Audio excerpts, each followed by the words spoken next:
you know, a lot of people were praying for your release, behind the scenes, obviously working for your release. You were working in China for 30 years with no problems. Right, no problem. We worked in 7 different cities. We helped orphanages. We worked with churches. We started companies. The last thing we did, we have a coffee house on the border with China and North Korea, and we're doing aid work into North Korea and still helping with orphanages, school for the disabled, things like that. And you had a good relationship with the Chinese government, you would have thought, up until the day of your arrest. Well, I mean, they knew everything we were doing. We never tried to hide anything, didn't try to do things secretly. We just, you know, we were open. Even our coffee house didn't have any private rooms, which is common in China for businesses to have things like that. But we were open. We wanted to be open with who we were. So when you moved to that border of North Korea, that really was the beginning of your problems, right? Yes. Because it's a sensitive area you didn't realize, but you were under increased scrutiny. Right. So they told me during the interrogation, the first 6 months, they said, we watched you since you came.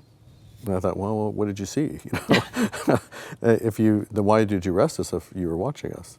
But yeah, so we didn't realize that. We knew in China you're always surveilled, you know, you're always watched. But we didn't think anything of it because we thought, well, we're not doing anything to cause any problem. And for 30 years, it was fine. Right.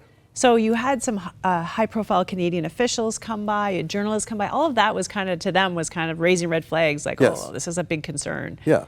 So tell me about that day you were arrested, because you know, this was a complete out-of-the-blue thing. It was completely out of the blue. I had felt some tension in my spirit beforehand, and I said to our team, you know, the worst that would ever happen, they would kick us out of China, which is right and wrong. But the day we were taken, we'd gone to dinner, and a friend had set it up for us. Could you talk to this couple about their daughter going to study in Canada? And we thought, sure, great. And we went to the dinner, had the dinner. The daughter didn't show up. They said she had a toothache. We thought, okay, a little strange. And as Julie and I were leaving, we said, just like that's a bit odd. You know, it just seemed like an odd dinner. I don't know what it was. Something was odd about it. We get down to the lobby of the restaurant, and when we came in, it was empty. When we were going out, there was probably a couple of dozen people there. And Julia said, oh, it looks like a wedding. We better get out of the way. Well, it wasn't a wedding. It was basically an abduction. They took us, separated us, and I didn't see Julia for months after that. Wow. So you're taken to prison and you begin interrogation now. So were you tortured? Never tortured physically. Threatened with execution, threatened with 7 or 8 years in prison. Kept saying we're spies. I kept saying we're not spies. And but that kind of wears on you after a long time when you only have yourself to talk to, and of course you have God to talk to as well. But you know, I just kept praying and asking God. But you know, you're crying too because it's painful and it's hard. I think sometimes as people of faith, we romanticize these stories, like God's present and your faith is overwhelming. And I'm sure there's those moments, but you're also human and you're scared and you don't know what's happening to your wife. Were there really dark moments? There were really dark moments when I focused on the situation. And there are dark moments when they told me things like, oh, it's going to be at least another 6 months. And I felt despair. But God, when I called to him, answered. But it still felt the pain. But there are many times, probably many times every day, that God would answer in a verse or a song or in that peace that really surpasses all understanding. He would answer, but the pain, it didn't take the pain away. I just knew that God was present. How many moments did you see Julia over the 19 months that you were imprisoned? Over the 19 months, not many, maybe half a dozen times, but it was just moments. We didn't have really a chance to talk. We had one Christmas where they allowed us about 30 minutes together. Of course, there were other guards in the room, but it wasn't many. No chance to really talk about things for over 2 years. You were alone for the first 6 months, but then after that, you shared a cell with 14 other people. I shared a cell with 14 other inmates. They were criminals or charged with being criminals, as I was charged, but not being a criminal. But over those 19 months I was there, probably 80 or 90 people passed through my cell. And you know, petty thieves, drug addicts, policemen, former policemen, and just everything, every crime imaginable they were charged with. But I just said, the way we worked in China was, Lord, let them ask questions, and let them see the hope that we have, and let us give an answer for that hope. And so people just started asking questions. I wasn't standing on my wooden bed and saying, I got to tell you about Jesus. I was just praying, and they would ask questions. Oh, what are you reading? Oh, can you tell me some Bible stories? Or someone said to me, you're like my mother. But what he meant was, she talks about Jesus too. Can you tell me about him? Or another one had seen the Jesus film.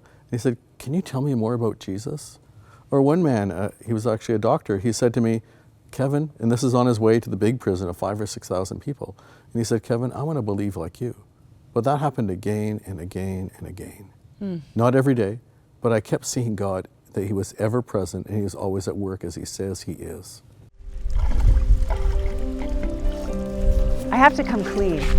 The issue of dirty water didn't really impact my heart the way that hunger or other urgent health threats did, even though I fundraised for it for years. That was until one day in northern Uganda, I witnessed this.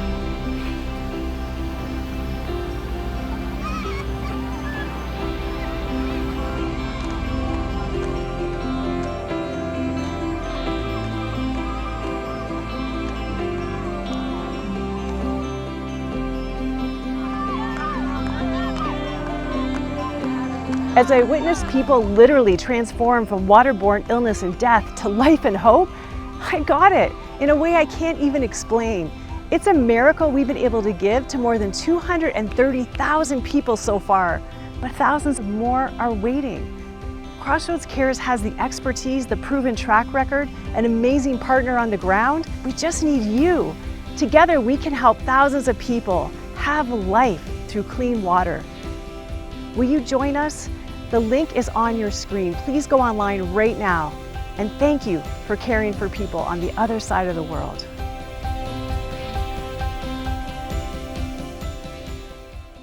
I think there's a truth about, in going through a hard time, we see glimpses of God at work.